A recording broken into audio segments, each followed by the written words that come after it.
Welcome back. Harvard professor Charles Lieber has been found guilty for lying to the government investigators about his participation in the CCP's Thousands Talents program. Lieber was also charged with failing to disclose cash payments, hundreds of thousands of dollars, on his tax returns and concealing the existence of a Chinese bank account. Joining me right now is former U.S. Acting Attorney General Matt Whitaker. Matt, it's great to see you this morning. Thanks very much. And I know that during the Trump administration, there was a string of indictments of similar nature, academics who were working with the Chinese Communist Party. First, tell us the CCP's goals here, what it's trying to do, as it has been trying to infiltrate academia in America for many years now.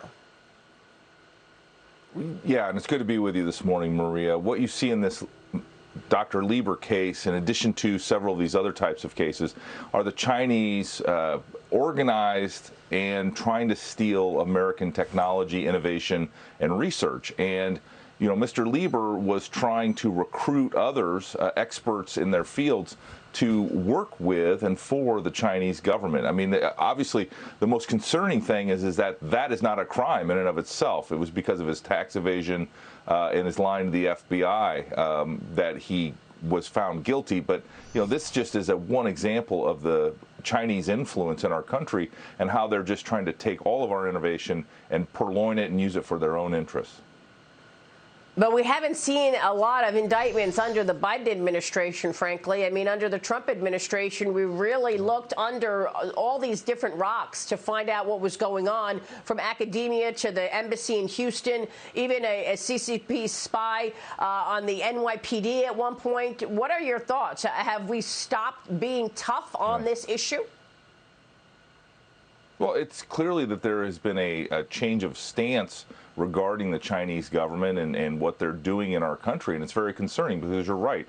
When I was at the Department of Justice and during the Trump administration, we did make this a priority. Now this administration is making airline passengers and parents in school boards their priority instead of these foreign actors, and especially the Chinese government, who's trying to do harm to our country. So yes, there's clearly been a change in priorities, and it's detrimental to the American interests as it relates to Chinese.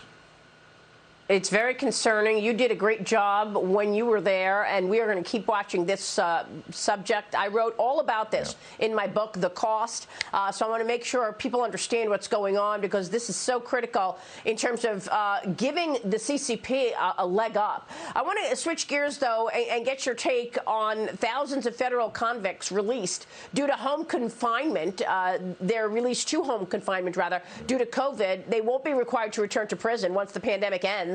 AG Merrick Garland said in a statement, quote, "We will exercise our authority so that those who have made rehabilitative progress and complied with the conditions of home confinement and who, in the interest of justice, should be given an opportunity to continue transitioning back to society are not unnecessarily returned to prison." Matt, your reaction as we battle massive crime spikes across the country. Now we are returning criminals to home confinement.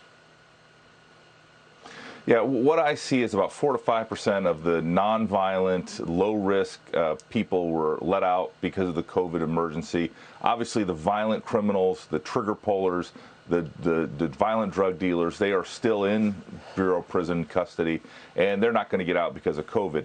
Those 8,000 people, obviously have done what they're supposed to do. Many of those 8,000 have served out their time. These are people that were already at the end of their debt to society and we're transitioning into society anyway. But you're right, Maria.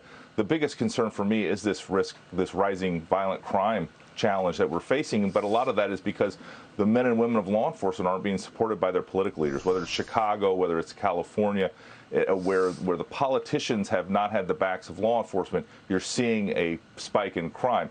And, we know what works, and that is taking these violent criminals, these trigger pullers, as I call them, and getting them off the streets. And those people are not being released because of COVID, and they should spend a lot of time and maybe the rest of their lives in prison for those crimes.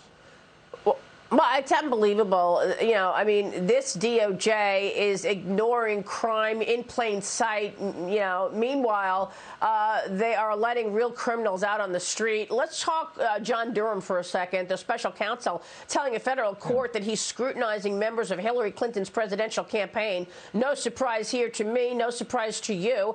Durham's team requesting a judge inquire into a potential conflict of interest connected to the lawyers of Christopher Steele's main source, Igor Danchenko.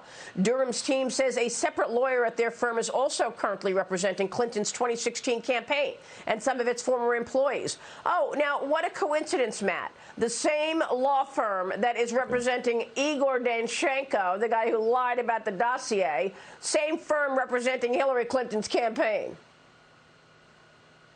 Yeah, and obviously, because they are at the same firm, they could share information hypothetically. And, you know, I mean, where Durham is going is exactly what his charge is, which is to get to the origins of the Russian collusion fable. And I think at the end of the day, all roads are leading to the Hillary Clinton campaign and maybe even Hillary Clinton herself, because, you know, this was a complete fabrication that was used to obfuscate the media, to anyone that was paying attention, to get them off of the 30,000 emails that Hillary Clinton had destroyed. And so what did they do? They did the classic 4-year-old game. Well, it's you, not me. It's your fault. And, you know, they created this Russian collusion story. And it's, I think Durham is on the trail, and I think he is going to find where this started and who started the lie. Unbelievable how effective they were in terms of ensnaring the FBI and government agencies to run around with their lie of Russia collusion, Matt. It's because they wanted to believe it. It's because they didn't like Donald Trump. They didn't like what he stood for. They knew he was an outsider. He was not a person from the swamp. That's right. And then he was going to shake things up and hold people accountable. And he did exactly that. And they didn't like that. And they didn't like being asked tough questions. They didn't like being held accountable for their actions. And that's what this is. This is a classic Washington rising up against something they don't like. Yeah, that's right. And she just wanted to cover up what she was doing with her emails. Matt, it's good to see you. Merry Christmas. Thank you so much for all of your work this year on Mornings with Maria. Thank you. Good to see you. Matt Whitaker joining us this morning.